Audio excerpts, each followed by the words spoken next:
Halo teman-teman, saya akan membacakan manga Tate no Yusa chapter ke-43. Tunggu sebentar.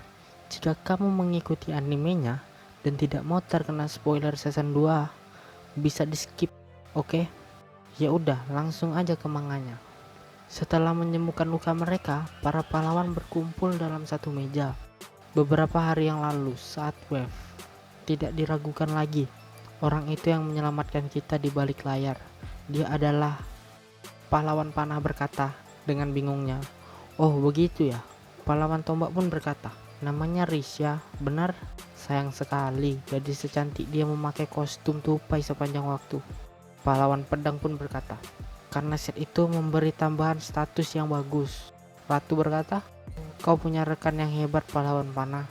Terima kasih pujiannya yang mulia. Tapi kau terlalu berlebihan kan? Ini cuma kebetulan dia ada di sana. Pahlawan panah dengan muka sombong berkata. Belum lama dia bergabung dengan partiku dan dia banyak membuatku khawatir. Aku senang karena keajaiban dia bisa berguna. Pahlawan perisai dengan muka kesalnya berkata, oh, sekarang aku ingat. Orang-orang yang tidur di fasilitas medis pulau kemarin tidak bisa membuat keajaiban. Pahlawan tombak, panah, dan pedang tersinggung. Dan mereka pun berkata, apa katamu cheater? Seorang cheater tidak pantas mengatakan itu. Hah? Kau membicarakannya lagi? Putri sambil pusing berkata, pahlawan, tolong. Kenyataannya kalau ada kekuatan selain monster adalah salah perhitungan. Sekarang kita tahu musuh kita adalah sama-sama manusia. Kita tidak akan bisa menang jika bergantung pada level. Jika kalian kembali ke istana, kalian akan menjadi lebih baik lagi dengan cara dilatih cara bertempur. Pahlawan tombak, panah, dan perisai kaget dan terpaksa mengiyakan, sedangkan pahlawan perisai nampak slow. Jadi sampai persiapan selesai, gunakan waktu kalian untuk beristirahat. Mereka pun kembali ke kamar hotel mereka masing-masing. Pahlawan perisai masih duduk di kursi rapat sambil berkata pada ratu, apa kau tidak melihat itu yang mulia? Tidak ada satupun dari mereka yang ingin berusaha. Kenapa kau tidak mengatakan walaupun mereka bertarung lagi mereka pasti akan kalah? Pahlawan perisai, jika aku bilang seperti itu, mungkin akan berdampak sebaliknya. Lebih jika aku melakukan ini di hadapanmu. Kenyataannya, mereka tidak mau mengakui kesalahan mereka. Karena mereka merasa lebih hebat darimu, pahlawan perisai. Dan terlebih lagi, jika mereka tidak mau berusaha sama sekali akan jadi masalah, bukan? Pahlawan perisai pun berjalan kembali ke kamar hotelnya sambil merasa kesal dan berbicara sendiri. Karena dia melamun, dia pun menabrak seseorang. Maafkan aku. Pahlawan perisai kaget melihat Risha. Apa kau baik-baik saja? Tolong tunggu sebentar, aku akan membereskan semuanya. Apa mereka menyuruhmu lagi? Bukan begitu, aku membeli barang-barang buat mereka semua. Kau membawa ini ke kamar pahlawan panah, bukan? Aku akan membantu. Aku tak mungkin memintamu melakukan itu.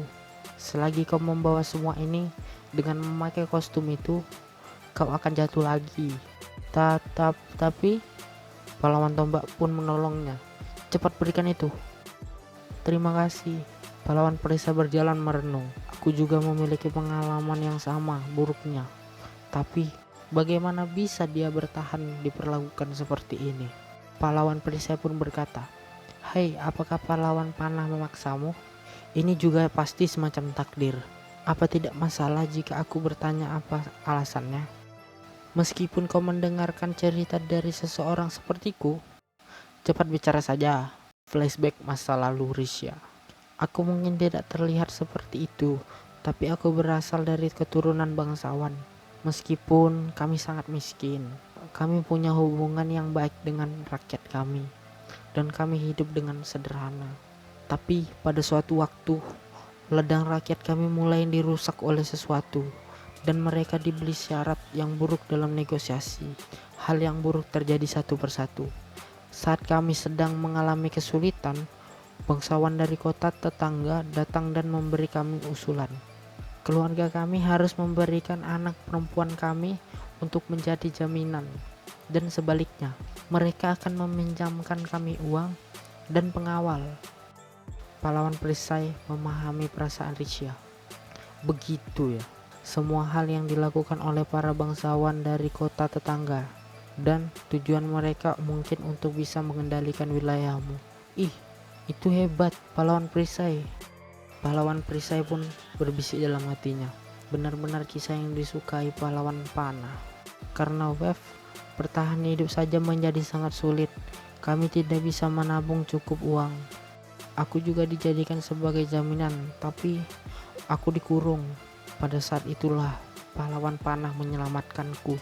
Dia memegang tanganku, begitu ya, sambil memasang muka kasihan. Setelah para bangsawan jahat dihukum, apa yang terjadi?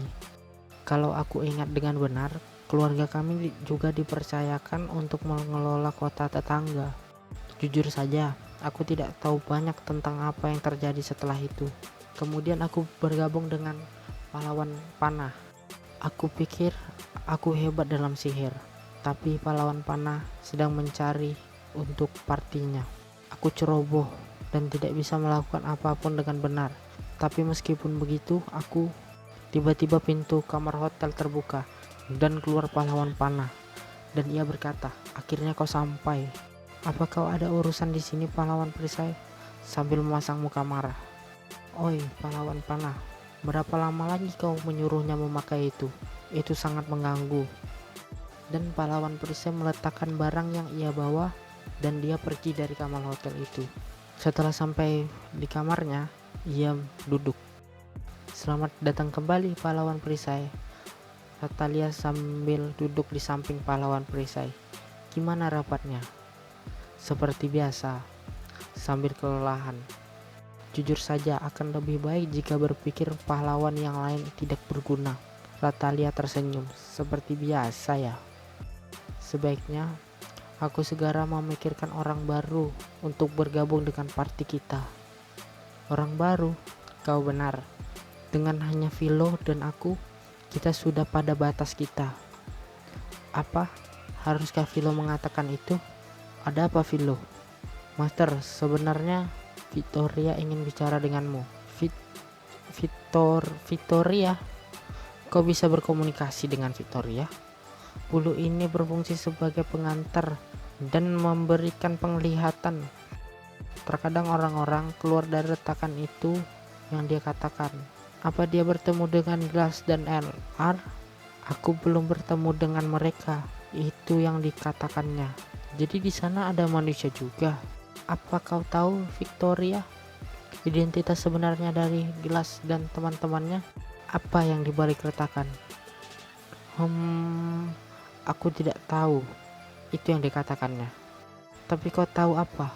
"Sepertinya menyerap monster. Satu-satunya senjata yang bisa merubahnya menjadi item adalah senjata yang digunakan oleh pahlawan.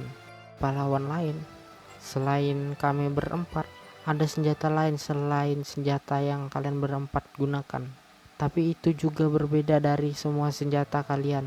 Itu yang dia katakan. "Berbeda dari dunia ini?"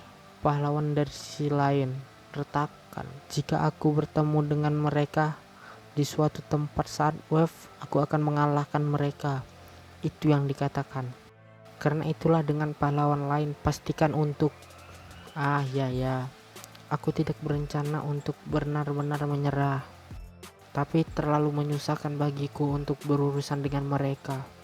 Hanya setelah mereka berlatih cukup keras dan menjadi lebih kuat dan bersiap untuk situasi terburuk.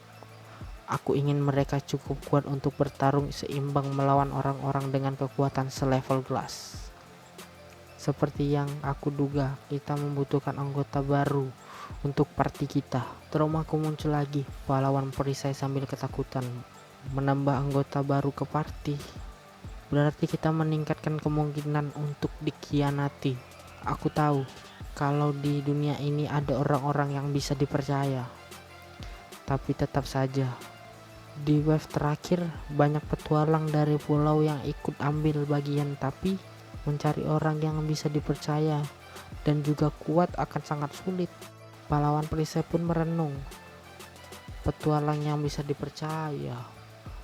Scene pun beralih ke pahlawan tombak yang sedang berjalan di lorong hotel bersama gadis-gadis. Dia melihat Risha di tepi pantai. Pahlawan tombak pun menghampirinya. "Tunggu pahlawan tombak," kata gadis-gadis itu. "Maaf, kalian tidak perlu menungguku," sambil melambaikan tangan ke gadis-gadisnya. Dia pun menyapa Risha. "Hai, kau yang di sana." "Risha kan? Apa yang kau lakukan di sini, di tempat gelap ini?" Sambil memegang pundak Risha. Sayangnya chapter ke-43 berakhir di sini. Terima kasih sudah menonton. Tenang saja, chapter ke-44 akan tayang 3 hari lagi. Saya akan update chapter 3 hari sekali, oke? Terima kasih.